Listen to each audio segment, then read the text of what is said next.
সম্পদ কুক্ষিগত করার তো প্রশ্নই আসে না। যে রাষ্ট্র ব্যবস্থায় আল্লাহ রাসূল সাল্লাল্লাহু আলাইহি ওয়াসাল্লাম প্রণীত অর্থ ব্যবস্থা কার্যকর হবে, সেই রাষ্ট্র ব্যবস্থার ধনী থেকে দরিদ্র পর্যন্ত প্রতিটি মানুষ যার যার নিত্য প্রয়োজন পূরণ করার প্রয়োজনীয় অর্থের সরবরাহ তার কাছ পর্যন্ত পৌঁছে যাবে অর্থ ব্যবস্থার স্বাভাবিক গতিতেই। এমনকি আমরা জানি যে যাকাত প্রদান করা মানুষের প্রত্যেকটি সম্পদশালী মানুষের জন্য ফরজ।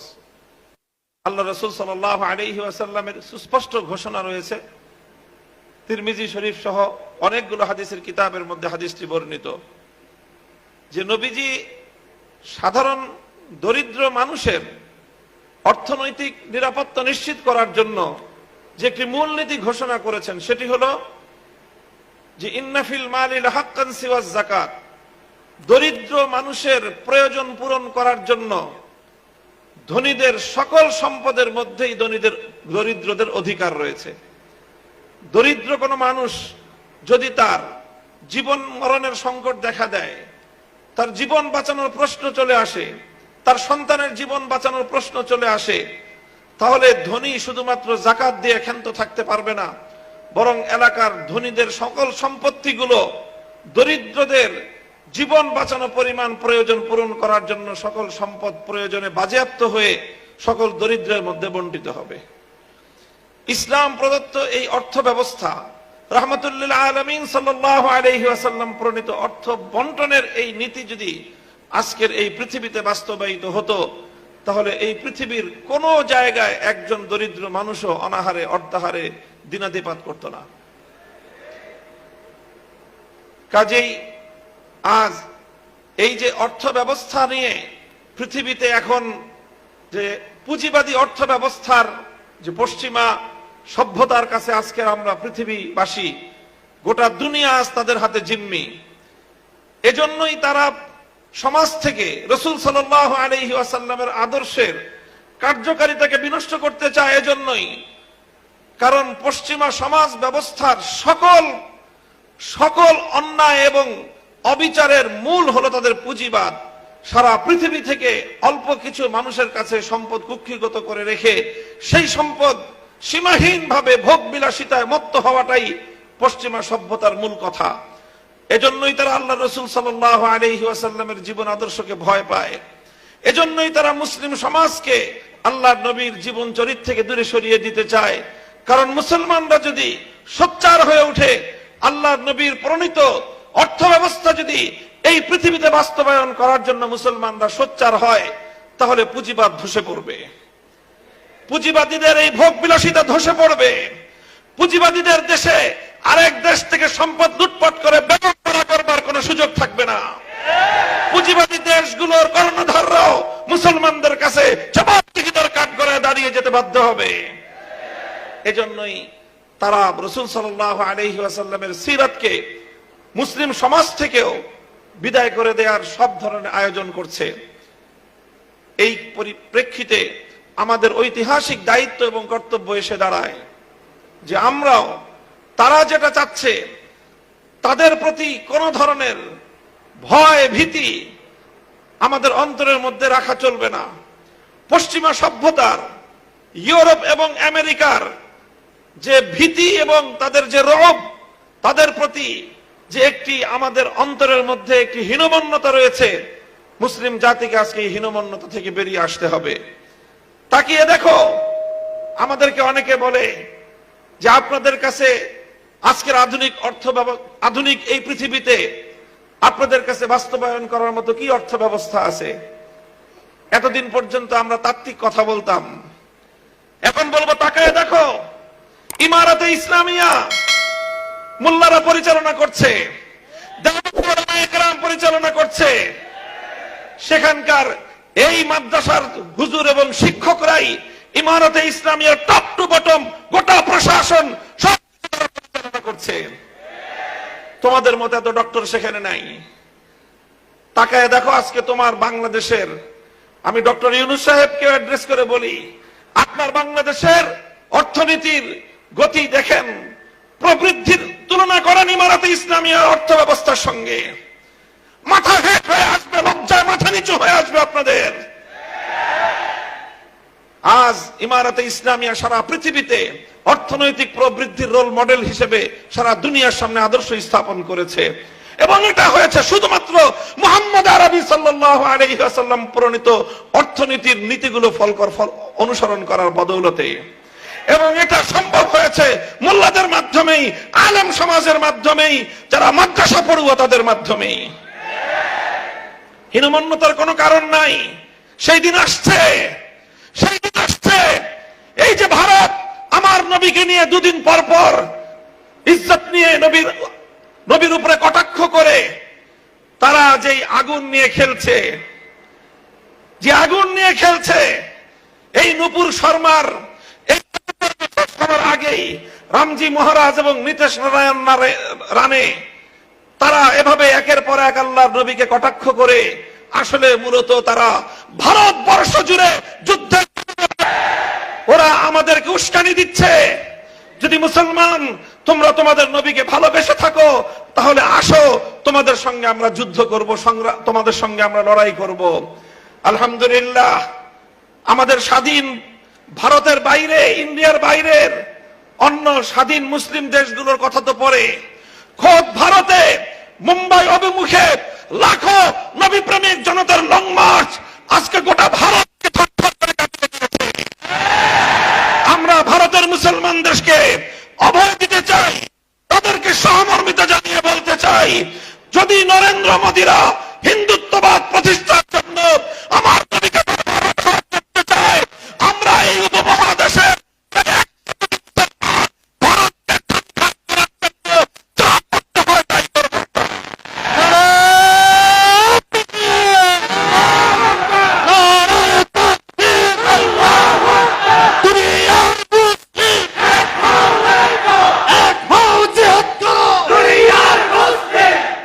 আখেরি কথা,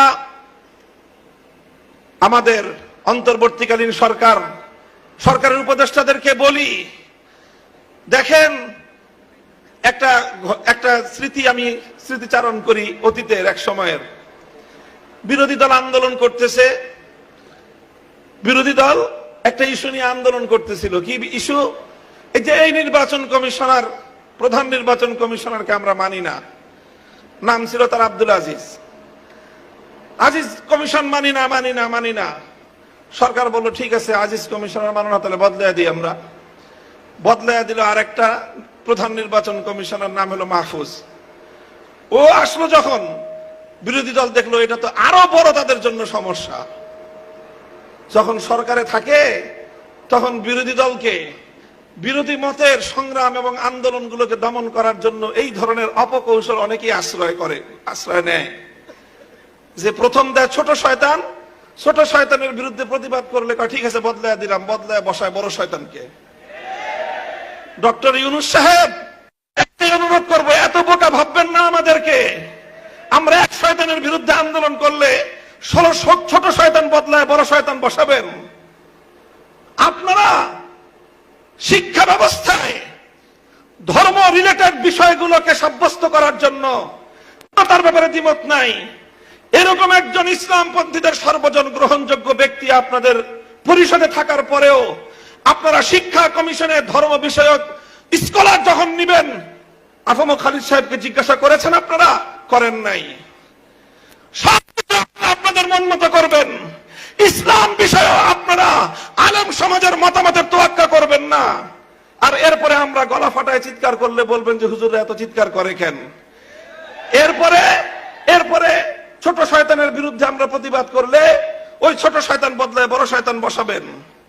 এইভাবে যদি চলতে থাকে তারপরে আমরা আর বড় শয়তানের বিরুদ্ধে বলবো না, বড় শয়তানের যারা নিয়োগ দেয় তাদের বিরুদ্ধে আমরা কথা বলা শুরু করব। মনে রাখবেন, কথা বলা শুরু করি বাংলাদেশে আমাদেরকে মোকাবেলা করা সহজ হবে না। কারণ আমরা যতটা সহজে আল্লাহ রক্ত দিতে পারি, আর কেউ এতটা সহজে রক্ত দিতে পারে না। আমরা রক্ত দিয়ে রঞ্জিত করেছি, আমরা রক্ত দিয়ে রঞ্জিত করেছি, আমরা রক্ত দিয়ে শহীদ বাড়িয়া তৈরি করেছি। থেকে পরিমাণ রক্ত দিয়েছি, ফেসিবাদের মোকাবেলায় আর কেউ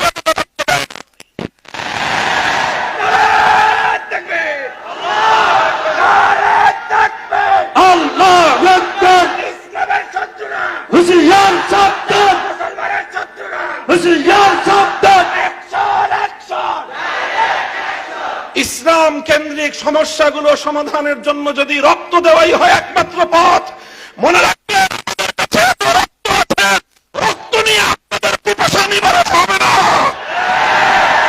আমরা বহু রক্ত দিতে পারবো, আপনারা সে রক্ত পান করে শেষ করতে পারবেন না। আমার নবীর ইজ্জত, ইসলামের গৌরব, ইসলামের মর্যাদা আমাদের কাছে এতটাই মূল্যবান, আমি এবং আমার সন্তানরা সহ আমরা রক্ত দিতে প্রস্তুত, ইসলামের প্রশ্নে আপোষ করতে প্রস্তুত না।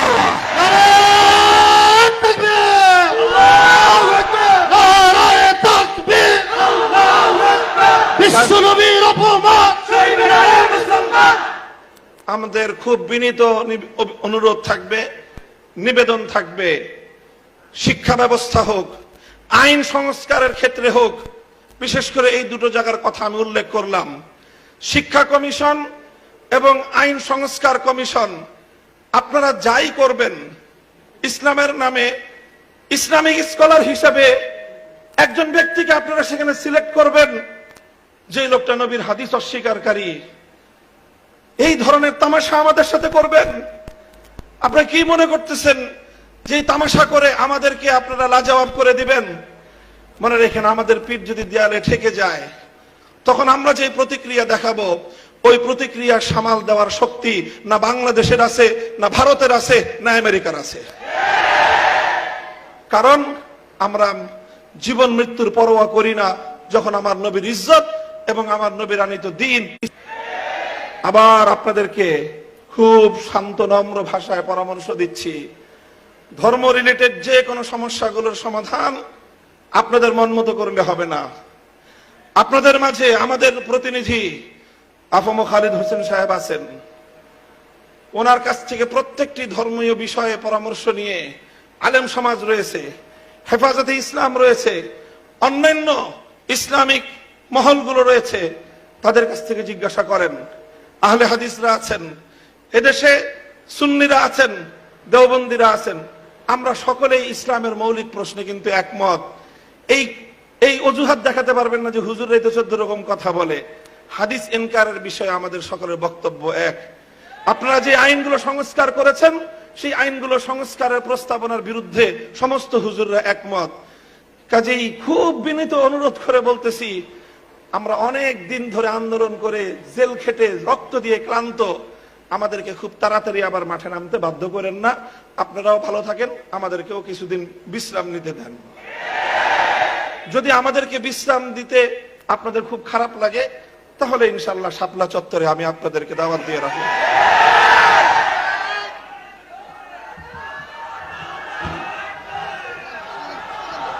নারে তাকবীর, নারে তাকবীর, নাস্তিকের আস্তানা।